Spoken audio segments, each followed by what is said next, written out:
You know, the longer I watch Naruto, the more a question comes to mind. Who is the smartest shinobi of all time?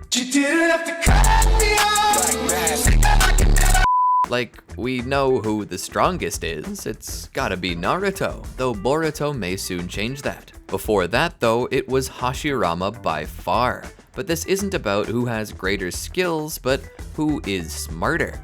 I have a short list that I'd like to go over with you and hope that it answers our questions. I feel this list is pretty objective, but there are plenty of opinions out there, and I'd be more than happy to hear yours after the video ends. But do be sure to be kind to your fellow commenters. But I don't need to tell you guys that. You guys are the least toxic YouTube base I've ever seen. I'm proud of you.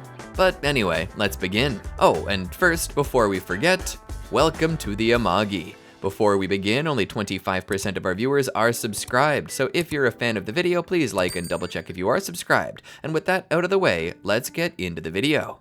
Number 3, Hiruzen Sarutobi. I know, starting at number 3. I told you this was a very short list, and the reason why I think so is because the people I'm listing are in such a different dimension of intelligence that it's just not even fair to add in anyone else. Not to mention, this video is actually quite ad-lib. That's right, no predetermined list, I'm going straight out my mind with this one. That's how serious I feel about this ranking. I've been thinking about it a lot. So to start things off, we have our favorite empty chair politician, Hiruzen Sarutobi.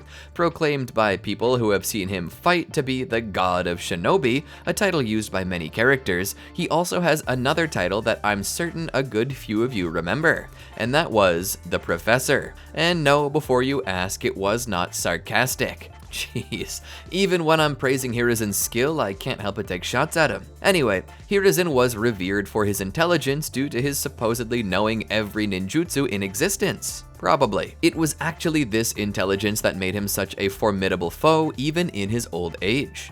Despite steadily losing potency in his chakra reserves due to him being like 1,000,000 years old, he still managed to put Orochimaru on hold for at least an hour, and even stole Bro's ability to use ninjutsu for quite some time. He still died, but honestly speaking, if Prime Hiruzen fought Orochimaru here, I actually have little doubt that he would win. Hiruzen was a ghost of a shinobi in his old age, but he was a lot stronger when he was younger, and he possessed enough heart to the point that Tobirama insisted that he be the one to lead Konoha. And considering the Uchiha were destroyed under Hiruzen's watch, Tobirama probably doesn't regret this at all. Hiruzen is one of few shinobi to possess mastery over all 5 basic nature transformations, as well as Yin Release and Yang Release, and unlike Naruto and Sasuke, he earned his instead of having it gifted to him by the Sage of 6 Paths, like Discord Nitro to a pair of Discord kittens. That's probably one of the nicest things I'll ever say about him. But yes, being reputed to know all ninjutsu and having the skills to use them, so long as they didn't require a Kekai Genkai, but if it did, he might still at least recognize them, that says a lot about his intelligence. And considering that Hiruzen is perhaps the oldest person on this list, there's likely a lot of wisdom he's picked up during his years of study. So, credit where credit is due. As a shinobi and as a man, Hiruzen is pretty good and worthy of his place on this very short list. Consider this list more or less the 3 winners podium, I suppose. Now, generally there are other shinobi who are not on this list who are considered smarter than Hiruzen. For instance, we have Minato Namikaze, who created the Rasengan and mastered many techniques that few shinobi have, such as the Flying Raijin Jutsu, which besides Tobirama and Naruto, required others to link up together to use it. Another honorable mention, I suppose, would be Itachi Uchiha, who was naturally gifted, possessed a Hokage's wisdom at a really young age, and would have been perhaps his generation's greatest shinobi had he not been sick.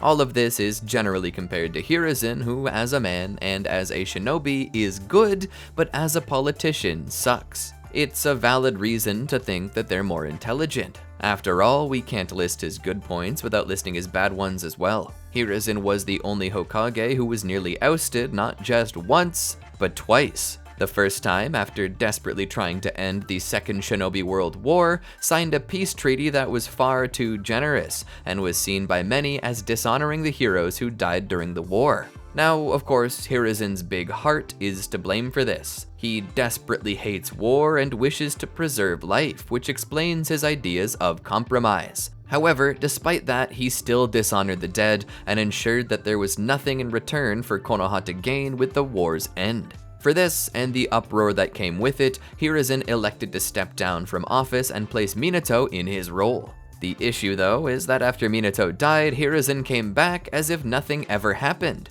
And instead of learning his lesson, or realizing that a backbone might do better for peace than a limp noodle, he continued down his path of compromise, allowing more tragedies to befall Konoha. When the Hyuga were targeted by ambassadors of Kumo, and this is a war crime known as perfidy by the way, he did not threaten Kumo or stand by his own village, but instead allowed the Hyuga to pay the debt. Now this isn't exactly doing any favors for the Hyuga's honor either, because they tend to use their secondary branch members like tools anyway. But due to this, Neji was the one forced to pay for that misstep by losing his father, who was already defeated by basically being a slave to his brother. I could rant about the Hyugas all day long, but I'll save that video for another day. Right now we're playing with our favorite punching bag, so let me indulge myself a little longer. After this, Hiruzen, though he trusted Itachi and Shisui to finish their mission to stop the Uchiha uprising, which is plus points for him, loses all of those points and more when we realize that there was no real punishment for Danzo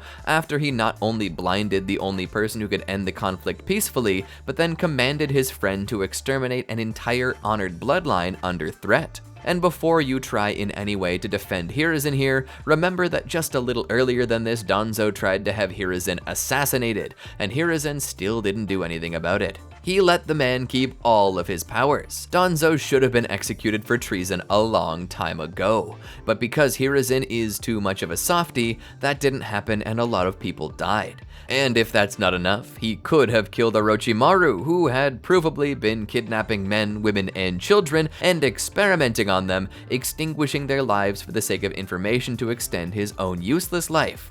And in the face of all of that, as Hiruzen let Orochimaru escape, his own summon, Monkey King Enma, was literally begging Hiruzen to kill Orochimaru, which he did not do. And immediately after leaving Konoha, Orochimaru eradicated the Ibori clan as well.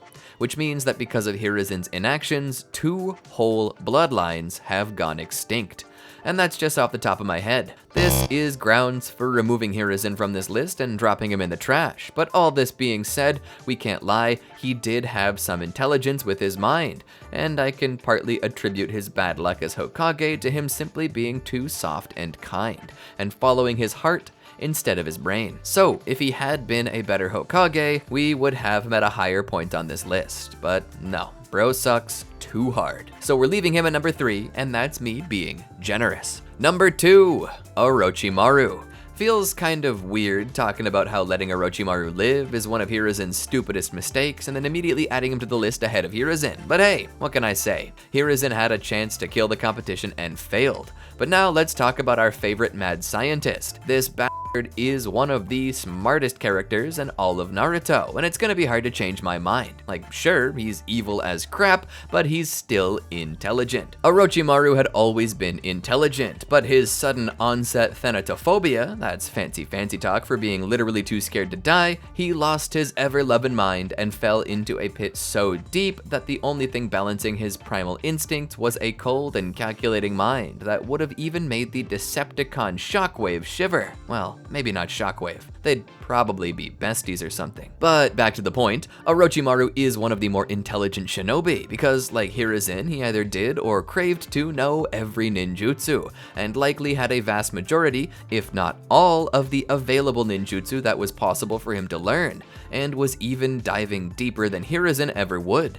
He tried to worm his way into learning secret techniques from other clans, such as the Animal Curse Mark, which I believe he stole from the Nara clan. But going beyond that, due to whatever gene splicing technology he had, he was going further than that and attempting to learn to take in not just regular ninjutsu, but the Kekai Genkai of other clans as well. It's actually because of Orochimaru that so many characters utilize Hashirama cells. The only person to use them more than Orochimaru is probably Madara, and that's only because he merged the cells with the Zetsu army. Yamato was part of an experiment. Remember earlier when I said he experimented on children? That sought to give Hashirama Senju's prowess for wood release and regeneration to anyone who dared desire it. Yamato was the only survivor. But that being said, it was a breakthrough in science. He was also responsible for the arm Danzo would eventually shove a lot of, unused Sharingan into. I guess snakes do like to cluster up, don't they? One of the biggest issues with Orochimaru though wasn't that he wasn't intelligent, but that he was obsessive. He obsessed over things easily, from eternal life to the secrets of the Sharingan. This more than once led him to nearly dying and ending up as a pariah after his horrible actions and untrustworthiness would eventually see him overstaying his welcome. And on at least one occasion, got him killed. His obsession with finding a way to stop death really was his downfall. Or so I would say if bro didn't actually discover how to keep people from dying. Learning a technique that allowed him to hop from body to body, Orochimaru learned how to forestall his own death by simply taking over a new body when the one he was using grew sick and old. The cost of this is that it took 3 years to cool down, and what was even worse was that by the time the cooldown ran out, his new body would reject him. One eternity later. And needed him to jump to another host almost immediately. Though it seems that this issue has been resolved with his taking over of a body of a Hashirama cell-modified Zetsu, as he now seems perfectly content to move on to cloning himself for some twisted desire to have a legacy, I guess. I honestly don't know. Orochimaru is such a complex character that he just comes across as chaotic to me. Or maybe I got that backwards. Regardless, Orochimaru also discovered the impure world reincarnation jutsu. Huh? Or perhaps rediscovered it, shall I say. Which is one of the reasons why he's on this list. Not only did he beat out Hiruzen by also studying Kekkei Genkai and assimilating them to himself, but he actually accomplished his goal of discovering a way to live indefinitely. But still, he's only at spot number 2. So who could be at spot number 1? Number 1, Tobirama Senju. Now, I somewhat feel like this is a controversial opinion considering what Orochimaru has done with his intelligence, but I have a reason why I believe Tobirama is the smartest shinobi, and I'll be glad to tell ya. First off, Tobirama was actually the brains behind Hashirama, and the first ever Shadow Hokage. Basically being Hashirama's vice president, Tobirama knew when to stay out of his brother's way. He also knew when to step in though, and many of Hashirama's greatest ideas on the political side of his life were actually reviewed and amended by Tobirama himself. So if you ask me, Tobirama was more like the first and a half Hokage because, let's be real here, Tobirama was the brains that balanced out Hashirama's goofiness. Hashirama, like Hiruzen, could be soft sometimes, bowing to his fellow Kage to the point that they became suspicious, and even trying to give away what was tantamount to nuclear weapons for free. Like, Hashirama was a believer in deterrence and controlled proliferation, but for real, he was just gonna hand them out like candy. Tobirama was the one who said that the villages should pay for them, and it was likely that move that saved Konoha when Hashirama's plan inevitably fell apart. As the second Hokage, Tobirama didn't do much of note to my knowledge, as he was killed very shortly after taking the position. One of his greater blunders would be naming Hiruzen as Hokage, but as I said, it was because of this that the Uchiha were killed, and considering that Tobirama hated the Uchiha, I feel like I should only dock him half a point for this one. Besides, at least he didn't choose Danzo, who would have been objectively worse. Only thing worse than an empty chair is a chair with a monkey holding a gun. And I think a part of Tobirama knew that. But then again, Kagami Uchiha was right. Oh wait, yeah, never mind. I know why he chose Hiruzen, but moving back in time to the era of the Warring States period, Tobirama Senju was a skilled warrior. Growing up as a child soldier in a completely unregulated war that was fueled by pure distilled butthurt, he was a monster from the very beginning. And though I would question the wisdom of informing his father that Hashirama was hanging out with Madara, it's also true that this was fraternizing with the enemy, and that enemy was the child of the enemy's clan leader, and might have possibly been used as a bargaining chip to, well, no, never mind, they're trying to kill him. While he was really a young gun, it's also true that Tobirama was the one telling Hashirama to kill Madara, and even though Madara was refusing, Tobirama was prepared to do it anyway until Hashirama stopped him. Now, think of it like this. Most of the Uchiha had already surrendered, and only a small number of them remained with Madara. The war was basically over, and I refuse to believe that it was somehow the genius of Hashirama who did it, considering the track record of Hashirama letting little bro Tobirama do all the thinking. Imagine that most of the Uchiha have defected to your side, and instead of killing their enemy leader who is more or less now just a rebel warlord, you decide to try and off yourself to make him happy. Now for Hashirama, this works. For a time. But because of this, Madara would go on not only to revive, but get the Rinnegan and cause the 4th Shinobi World War. Thanks, Hashirama. If Hashirama had listened to Tobirama, maybe Madara would have survived, but he wouldn't have gotten the Rinnegan, and would not have lived long enough to even see the Gedo statue, let alone use it to end the world. Tobirama needs more credit. As a politician and military leader, there's few greater than him, with his only issues really seeming to stem from clan-based bias that technically wasn't wrong. But beyond this, he had physical skill and ninjutsu as well. Remember those hard techniques that Hiruzen might have known and Orochimaru had to rediscover? Yeah, he made those. Tobirama, even in series, doesn't get the credit he deserves. Minato Namikaze and Naruto Uzumaki would not be the people who they are now without the techniques that Tobirama created. And long before Orochimaru learned how to revive the dead, Tobirama learned it.